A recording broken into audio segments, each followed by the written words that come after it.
Nouveau divorce à l'hôtel de ville de Saint-Jean-sur-Richelieu. Une autre élue quitte le bateau de l'équipe de la mairesse André Bouchard. Petit résumé depuis le début du mandat. L'équipe Bouchard est arrivée en poste avec 11 élus sur 12. Il y a eu des départs assez rapidement, celui de François Roy, discorde sur les golfs, entre autres. Jessica Racine-Lehoux, évidemment, qui a eu certains ennuis, on le sait, l'automne dernier. Jean Fontaine, qui a été expulsé il y a quelques semaines, mais qui songeait à quitter l'équipe. Et là, cette fois, coup de théâtre à la dernière assemblée publique, la conseillère du centre-ville, Vieux-Saint-Jean, Vieux-Iberville, Mélanie Dufresne a annoncé son départ de l'équipe. Elle est avec nous. Bonjour et bienvenue. Bonjour, merci. Bon, qu'est-ce qui a fait, c'est quoi la goutte qui a fait déborder le vase? Ah, la goutte qui a fait déborder le vase. Écoutez, un jour, il faut s'annoncer si on veut quelque chose de mieux pour notre ville, si on veut avoir quelqu'un à la mairie qui a le leadership économique qu'on veut, bien, il faut faire des actions. La goutte qui a fait déborder le vase, je vais vous le dire franchement, c'est en rencontrant, ça fait plusieurs semaines que je rencontre beaucoup de mes citoyens qui me racontent leur mécontentement, qui me parlent un peu de la dynamique. Et puis moi, de répondre, c'est clair qu'il y a certains mécontentements que j'ai eus, entre autres pour le budget, entre autres pour le boulevard Saint-Luc. Puis c'était des discussions qu'on avait ouvertement avec les citoyens. Alors, j'ai décidé qu'il fallait bien que je le fasse un jour. La mairesse, elle a ouvert la porte un peu en expulsant M. Fontaine. Alors, j'ai décidé de suivre dans cette vague-là. On se reporte à 2021, fin du mandat d'Alain Laplante. Visiblement, les gens se sont organisés. Il n'y avait pas beaucoup de personnes qui voulaient se présenter contre Alain Laplante. Non. D'ailleurs, vous dites, bon, l'objectif, c'était de rétablir le climat. Oui. C'est fait. Plusieurs ont salué le fait que Mme Bouchard a osé affronter Alain Laplante. Pas beaucoup de monde voulait affronter Alain Laplante dans le contexte. Elle l'a fait. Avec une majorité quand même assez ahurissante, là, 11 conseillers sur 12. Mais qu'est-ce qui fait qu'en 3 ans, on en est là aujourd'hui? C'est pas long, 3 ans. 3 ans, et il y a déjà 4 membres sur 11 qui font plus partie de l'équipe. Je veux dire, est-ce qu'il y a un mal plus profond qu'on ne voit pas? Je comprends qu'il peut y avoir des accords sur des dossiers, mais est-ce qu'il y a un mal plus profond qui ronge actuellement le cabinet de la mairesse Bouchard? Bien, en fait, je pense que c'est une question de communication. C'est une question aussi de responsabilité. Je veux dire, la mairesse, elle a conçu un bureau de la mairie avec un chef de cabinet, avec une secrétaire, un peu la personne qui remplaçait Lucie Rouillé à l'époque, et puis nouveau, quelqu'un qui fait son attaché de presse. Les membres du cabinet, normalement, sont supposés de répondre à l'ensemble des élus. Puis c'est quand même des budgets qui sont votés en conseil de ville. Alors, c'est sûr que le chef de cabinet, il y a une job à faire. Il y a une job à être rassembleur.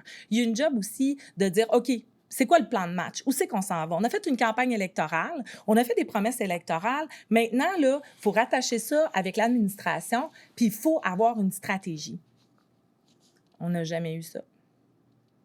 Je pense que c'était là le début de la fin de l'équipe.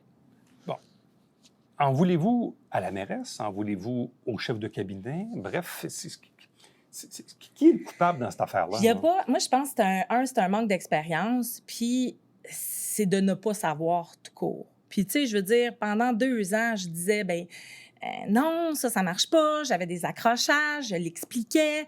Mais tu sais, après 2 ans, là, quand tu sembles parler dans le vide, puis ça semble pas important ce que tu as apporté autour de la table, ben tu te dis, écoute, moi, je vais reculer dans mes retranchements, je vais travailler dans mon secteur, puis pour les dossiers grandes villes, ben j'attendrai mon tour au prochain mandat. Parce que j'ai pas cette voix-là. Je t'ai pas entendue. La passerelle, on en a parlé plein de fois. On est obligé de reculer de toute manière. Les citoyens n'en voulaient pas. Fait que pour avoir ce petit thinking politique aussi, d'être à l'écoute des citoyens. Puis ça, ben on le fait pas très bien. Parce que vous dites dans votre communiqué, bon, il n'y a pas de place pour l'échange à l'intérieur de l'équipe et la mairesse et son chef de cabinet ne nous consultent pas. Non. Ça veut dire quoi dans les faits? Que toute l'information est gardée en haut de vous? Elle ne descend pas? Bien, elle descend, mais quand tout est décidé. Unité, c'en est un exemple. C'est un projet là, pour des logements pour les personnes âgées. Là. Exact. Ouais. C'est un logement, c'était un projet qui était avec des partenaires, qui coûtait beaucoup moins cher à la ville de le faire de cette façon-là. On n'a même pas voulu les rencontrer pour comprendre c'était quoi le projet. Ce qu'on a fait, on l'a refusé tout de suite. On n'a pas parlé au conseil de ville jusqu'à temps que ça sorte dans les médias, puis que là, nous, on l'a appris, puis qu'on a convoqué l'organisation pour venir nous expliquer c'était quoi le projet. Bien, On a manqué l'opportunité parce que là, il y en a d'autres villes qui sont déjà inscrites pour ce projet-là, puis on ne sait pas s'il va revenir. Alors, c'est un exemple. Autre phrase dans le communiqué, vous faites un peu un comparable en disant bon, que ça fasse 11 ans ou 19 ans que tu es conseiller municipal versus la mairesse et son chef de cabinet qui sont là depuis 2-3 ans. C'est comme si vous faites une disparité entre le fait qu'il y a des gens d'expérience alentour de la table, que le cabinet de la mairesse n'en a pas beaucoup, mais qu'on ne fait pas appel On ne fait pas appel vous, à notre expérience. Puis c'est triste parce qu'on avait avisé, on l'avait vu d'avance, l'histoire de la passerelle. Le déneigement aussi, aurait fallu reculer. Là, la conseillère, Mme Poisson, s'attaque à cette problématique-là. Mais il y a des choses dans la vie qui importent peu ou qui, tu sais, on peut reculer pour faire d'autres projets, puis être plus stratégique aussi au niveau de notre investissement.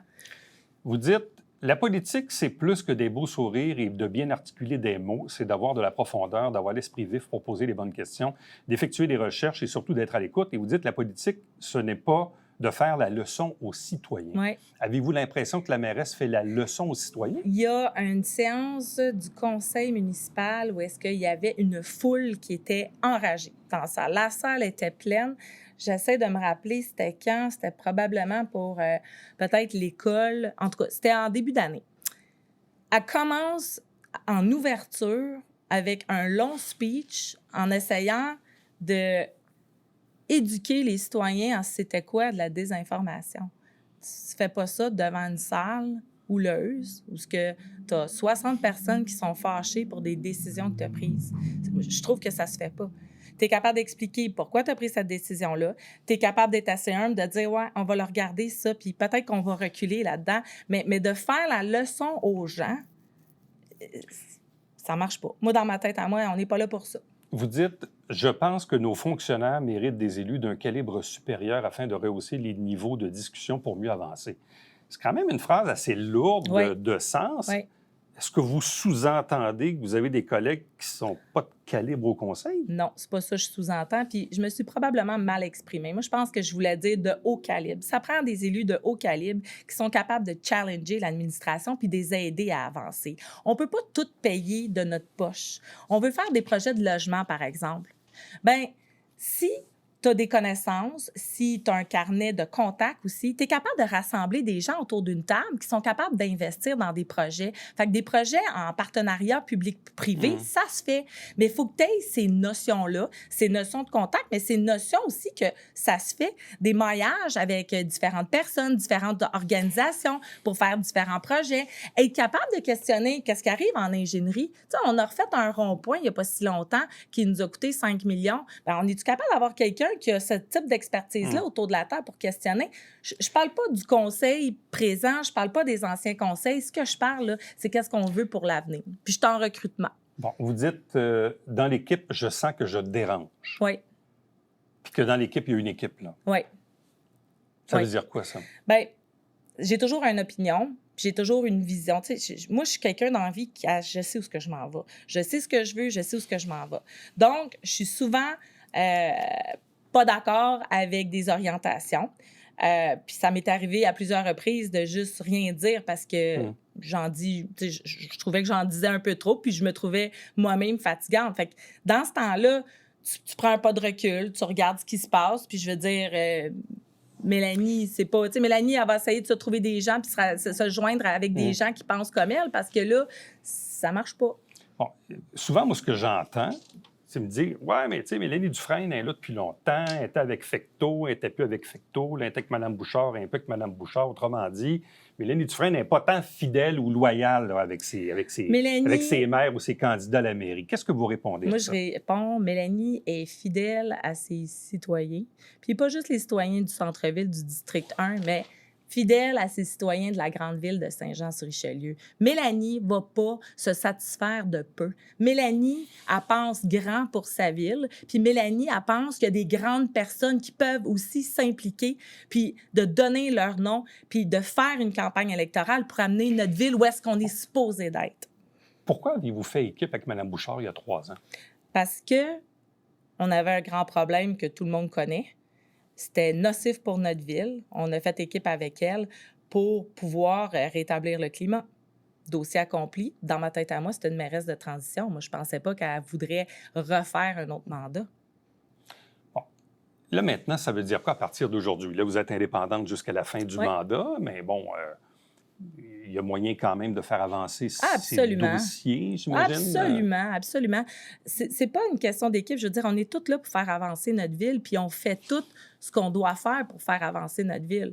Mais vous savez, monsieur Latour, moi, quand on parle qu'on fait un PPU au centre-ville, puis on veut densifier puis monter 6 étages, puis on n'est pas capable de donner des permis aux gens pour monter 6 étages parce qu'on n'a pas les infrastructures pour le prendre, mais en même temps, on met 40 millions dans le boulevard Saint-Luc, que ça aurait pu attendre un autre 5-10 ans pour générer de l'argent avec la densification qui crée de la nouvelle argent qu'on est capable de réinvestir dans le boulevard Saint-Luc. Il y a des trucs comme ça qui sont super logiques. Faire travailler l'administration, d'avoir une bibliothèque à l'église Margiela, quand on pensait de vouloir fermer la bibliothèque du centre-ville, pourquoi on a fait travailler nos ressources là-dessus? Ça aussi, c'est gaspiller de l'argent, puis c'est pas d'optimiser les ressources. Donc, voilà. Je vous dis ce que je pense, je vous parle un peu de ce qui m'a fâché pendant le mandat, puis il y en a beaucoup. Puis c'est tous des petits exemples comme ça qui font en sorte que c'est la goutte d'eau qui dépasse. Bon. J'ouvre une petite parenthèse parce que ça m'a frappé. Aujourd'hui, évidemment, on fait quelques enregistrements. Il y a quelques heures, j'ai enregistré une entrevue avec Joseph Coury, le président des Fêtes du Canada, qui, à ma grande surprise, m'apprenait que cette année, on passait de 2 à 1 journée et uniquement sur la rue du Quai. Et il nous apprenait en entrevue que le 29 janvier dernier, la Ville voulait tout simplement dire, bien, écoutez, oubliez ça, c'est pas vous autres qui allez organiser la Fête du Canada. Bref, il est dans votre district, il est dans le centre-ville, dans le vieux Saint-Jean. Il a dit dans son entrevue qu'il a fait appel à vous pour faire bouger les choses, mais comment expliquer, c'est un exemple, là, mais comment expliquer que cette fête-là, la Fête du Canada, que c'est viré comme ça cette année? Bien, c'était une discussion au niveau du comité de l'animation que je fais partie, qui disait, bien là, nous autres, on veut faire différent pour la Fête du Canada. Puis moi, je savais qu'avec la Fête du Canada, ils cherchaient la relève. Fait que je me suis dit, OK, qu'est-ce que vous voulez faire comme changement? On tombe une journée, bon, OK, ben, pas de problème. Mais j'ai dit, Monsieur Coury, par contre, là, auprès du gouvernement fédéral, il va chercher 50 000 pour être capable de faire une fête comme ça. Fait que moi, je trouve ça important qu'on garde M. Coury dans la loupe, qui nous aide à faire la transition. Mais il est encore là, puis c'est quand même lui qui a tous les contacts, qui va chercher les artistes, qui fait quand même ce travail-là que nous, à la Ville, on ne fait pas comme travail. Donc, pour nous autres, là, c'est payant d'avoir des organisations comme ça qui travaillent pour nous.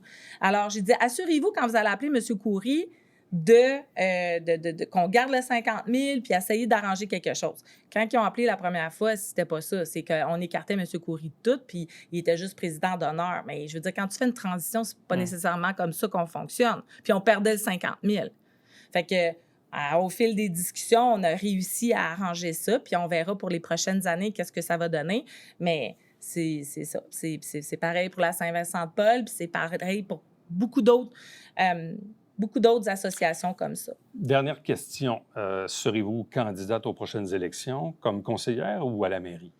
Je vais être candidate comme conseillère municipale. Puis pas la mairie? Non, pas Pourquoi? la mairie.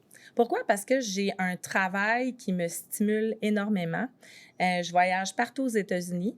Puis ça me donne aussi une vision de qu'est-ce qui se fait à l'extérieur. Puis quand je reviens dans mon centre-ville, ça m'alimente beaucoup. Mais si vous me poserez la question à 53 ans, peut-être que je dirais oui. Mais actuellement, C'est pas dans le plan de match. Non, pas pour l'instant. Mélanie Dufresne, merci beaucoup. Merci. Restez avec nous. On vous revient après ceci.